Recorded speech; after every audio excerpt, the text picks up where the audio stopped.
Okay, so I'm gonna give you three tips to help you meet new people, make friends, and also keep your friends. Number one, initiate the conversation.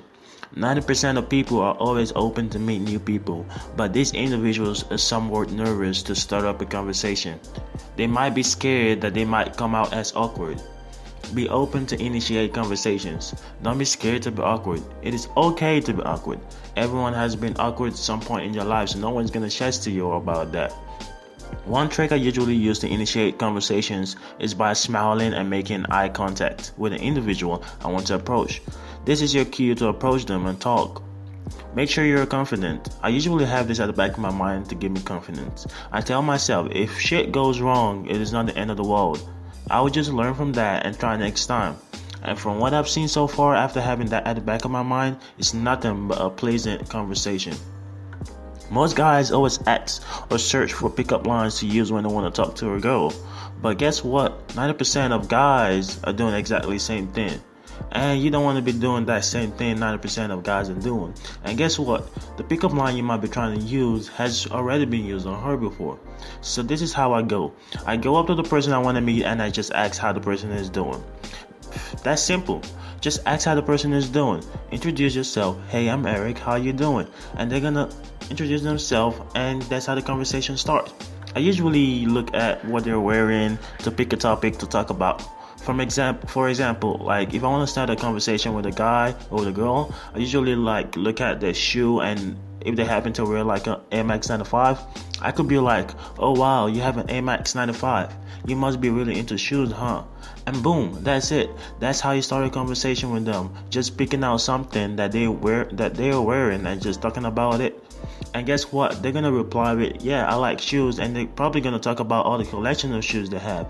Or they're gonna be like, no, I don't like shoes, and they're gonna give you a reason why they don't like shoes. And you pry on that reason and you talk about that. And that's basically how you start a conversation with people. It's pretty much easy. Number two, meet people of the same interest.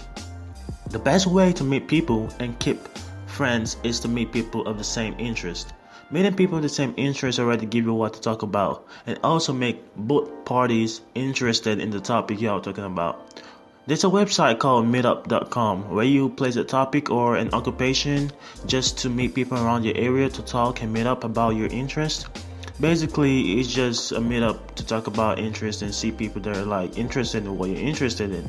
Another way to see if people have the same interest as you is to approach them, start a conversation, and talk about the stuff you like.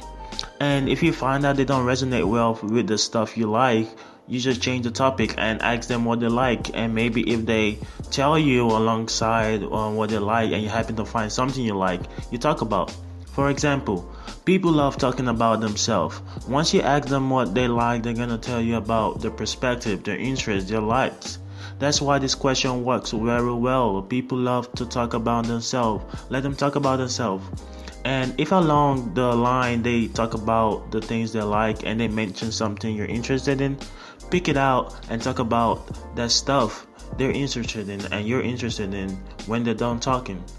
Now, it was 100% conversation when they were talking about themselves, but now it's a 50-50 conversation. Now you both talk about mutual interest. And that's one way you can find out if someone has the same interest with you. Is it making sense now? Number three, pay attention to social cues and body language. This is the most important stuff of the day. You have to pay attention to social cues and body language. I cannot lay more emphasis on this. Nothing helps you more to stay away from awkwardness and misunderstanding than paying to social cues. This has helped me avoid misunderstanding and maintain relationships between friends and coworkers.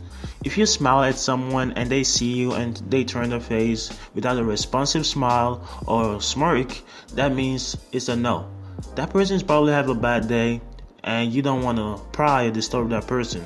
If you're talking to someone and you're having a decent conversation and they just happen to step back at the middle of the conversation, that means you said something wrong. It's either your breath stinks or you said something offensive.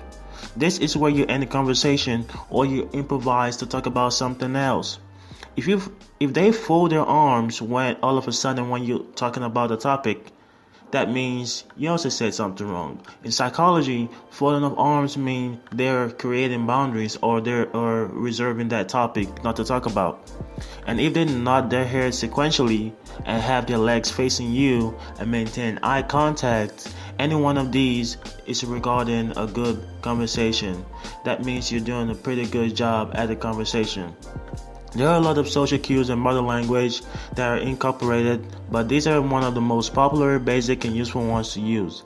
If you'd like me to do a video all about body language and tell you the meaning of some body language and how to use body language to talk to people and meet new people and avoid awkwardness, just hit the like button and comment under it body language, and I will be sure to do a body language video. I really want to do this because this has really helped me in my life and in my relationship between friends and coworkers, and I think it's something that will help you in your life, in your interviews, in your conversations, and with your coworkers. For the meantime, just like and subscribe for the daily dose of tips to be successful at anything or everything you do. Peace.